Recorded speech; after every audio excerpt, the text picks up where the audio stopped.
Hello everyone. This is just going to be a walkthrough of me starting a project using Cardmaker Beta, Google Drive, and so forth to get something started. I figured that since I'm starting up a new thing, it's a good time for me to walk through the entire process in real time so you guys can see how I do things. So we're going to start off with a folder here on Google Drive, and we're going to create a couple documents. A Google Doc, we're going to create a sheet, and we're going to create, I don't think we need a drawing, so just those two will be fine. So here we're going to have a brainstorming document. And here we're just going to put down all the ideas, kind of like a mission statement, so to speak. And we're going to have one more document, which will be the rules.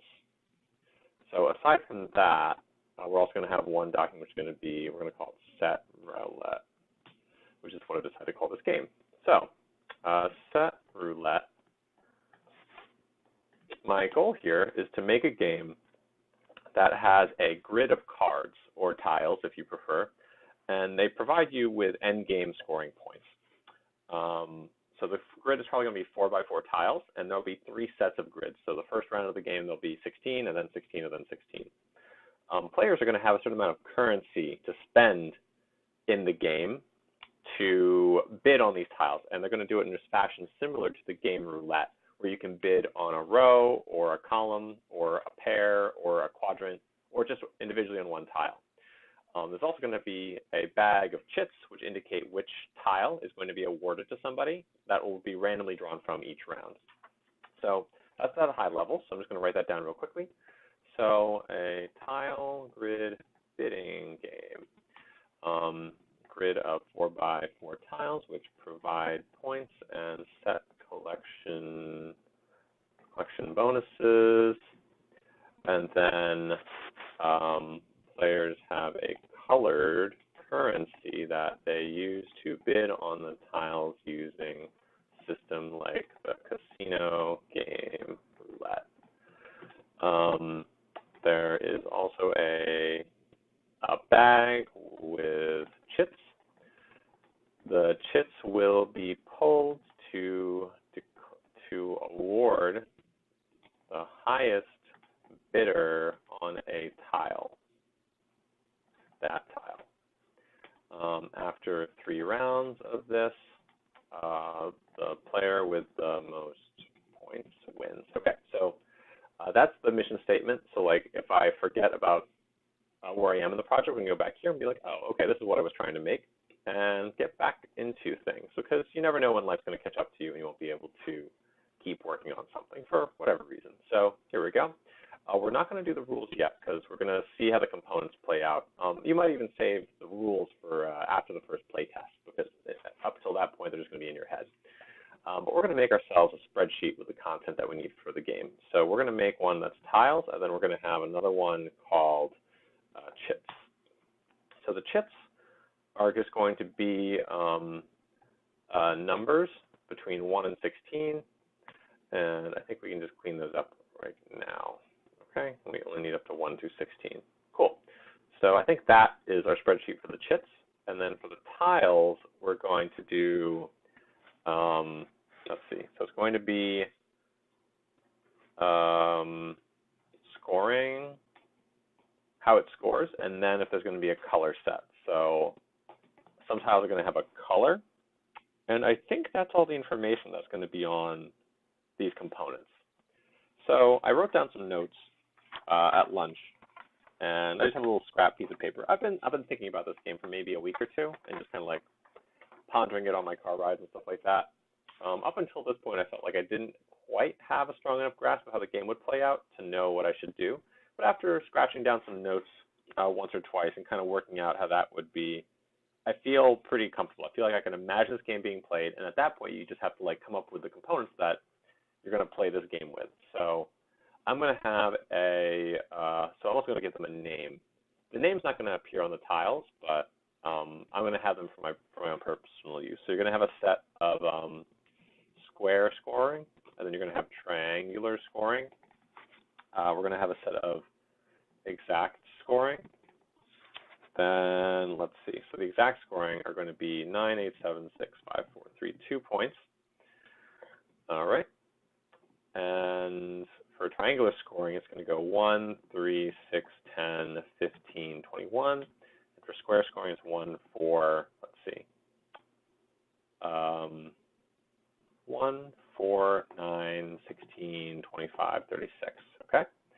There's going to be 6 of these. So if you have a complete set, you'll get 36, and there's going to be 12 of those. So there's 2 ways to make a set of 21 possible in the game, but players will probably fall somewhere in the 6 to 15 range. All right, and then we have exact scoring. It's going to be just 1 of each of those. Cardmaker doesn't require you to put the number 1. It's going to assume that every row is a 1 unless you put otherwise. And all right, what else do my notes say? Okay, so I'm going to have 3, 3, and 3.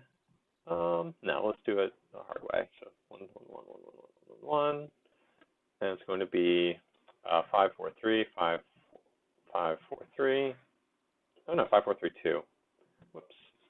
Okay, so 5, 4, 3, 2. And I'm going to have that here and there. 5, 4, 3, 2. 5, 4, 3, 2. All right, don't need that one. 1 of each of these, and then we're going to have red, blue, and yellow as the colors. Okay, red, blue, yellow. Okay, so this is going to be the points that they score, and then this is going to be the color that they have. So this is kind of the color set in the game. Color points. Okay. All right. So now we're going to have 1, 1, 1 for double yellow, 2x red, and 2x blue, and then the same for triple. Okay. Find, replace, 2x becomes 3x, and replace. Done. Okay. Color only, and copy that here, and that here. Okay, and they score you no points, but they give you more. Actually, they'll score you 1 point. Sure, why not? All right.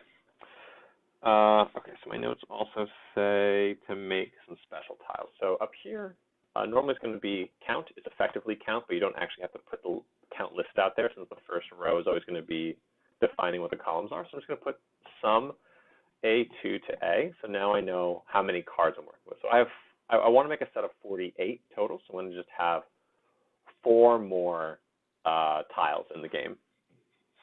All right, so the ones I wrote out are going to be 4 special tiles to give you kind of like variable scoring. So I'm going to have 3 VP per color. And then another one's going to be 2 VP per tile, 1 VP per tile. And another one will be 6 VP per color set. And let's see, and the last one will be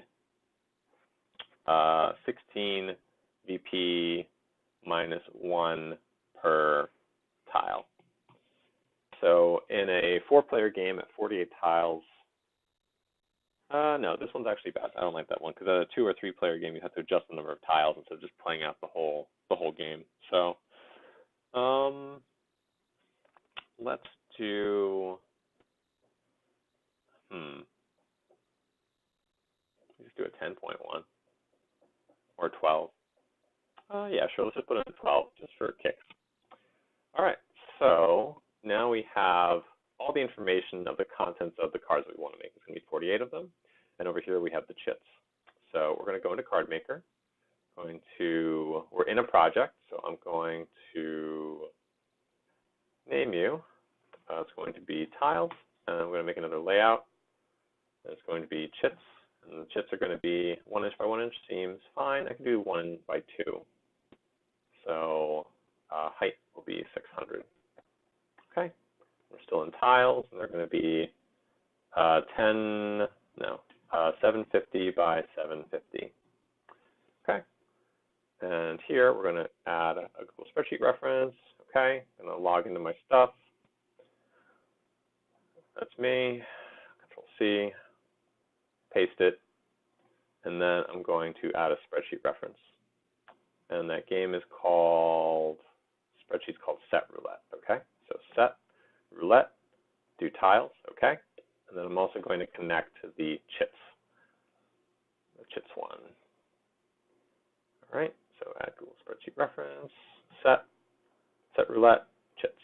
Okay, so now we have all the information we need. So we'll do the chits first. This is actually a little tall. We're going to make it 450. There we go. All right, so on the chits, we're going to add just one field because this is the first prototype. I've never played this game before. Haven't prototyped it, haven't done anything. So it's just going to be the tile number will be the field. So now we have a box. We're going to stretch the box so it fits in here. Usually my first prototypes are always black and white. And that means that it's just like easy to print, easy to do everything. So right now we're just manipulating this one box. Let's make it, Arial's fine. Increase that, make it bold, give it an outline. Make it a real thick number. All right, and keep increasing the size. And maybe we'll do bottom. Nope, top. There we go. So a slight quirk of Cardmaker is how it does the spacing. So just figuring out what looks best. All right, so number 1, 2, 3, 4, 5, 6, 7, 8, 9, 10. Oh, that's not working. Decrease the size or increase the width. Okay, keep decreasing the size until 16 comes through. Yeah, it's too big. Okay, so that, top, middle. Okay, so now we have it all the way up to 16. Cool. So that's one of the components, and that's done, basically. And then we're just going to have the tiles. So unfortunately, this first prototype is not going to have any images, so you won't be able to see any of that. But let's see. I could add a couple small stuff. Could add some small stuff. Let's see. What do I want to do? I want to add a scoring field and a color. All right, so for color, I think I'm actually going to do something a little weird. I'm going to make it 750 by 750. I'm going to have the color. Oh, I need to go to one that has color. There we go. Okay, 2x red, and we're going to center top. And we're going to, actually, we're going to do bottom. It's down there. I'm going to scale it to 60. And I'm not going to use any color for my first prototype, but let's see. So that's about where I want it to be. I want to duplicate this. I'm going to do color 2, color 3, color 4. Okay. So now I have 4 fields, but I can rotate them. So this one's going to be 90. This one will be 180. And then this last one will be -90.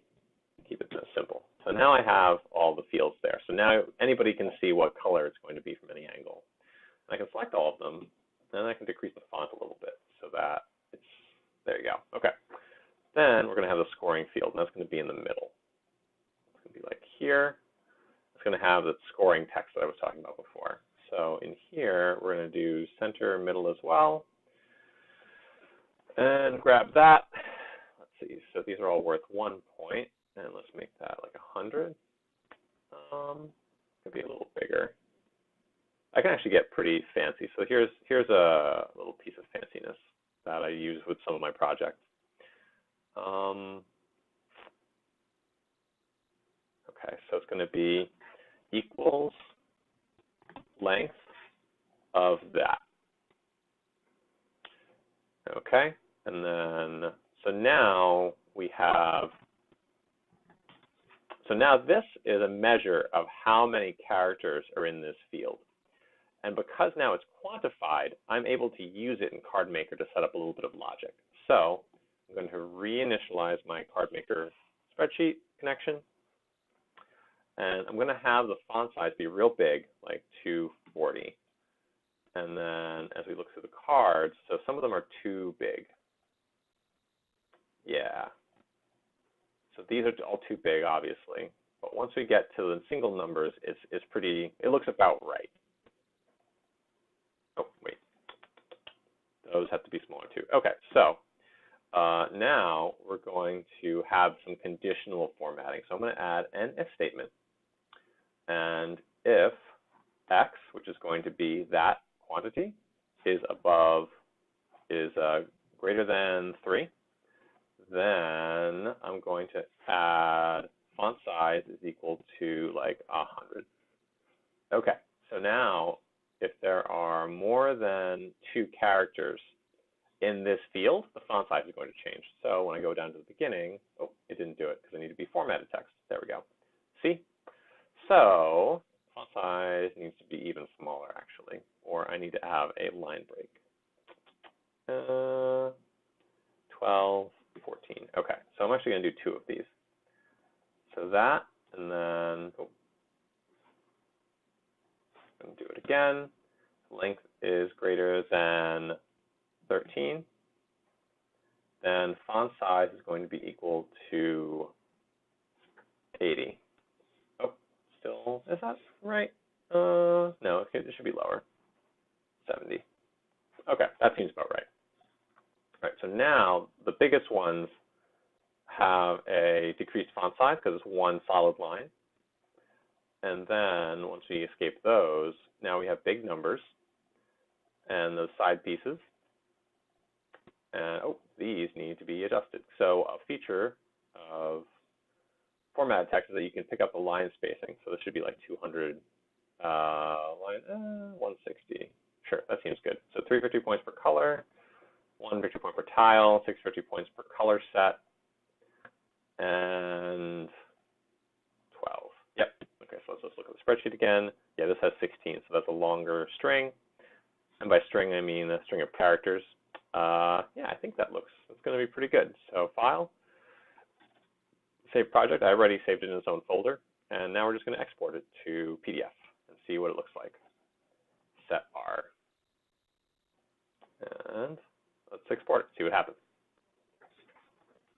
So it's pulling all the information. It's assembling the cards from that information. It's pulling the information for the second spreadsheet, and it's going to assemble the cards from those two. So over here, oh, it's too big. It's too big. What happened?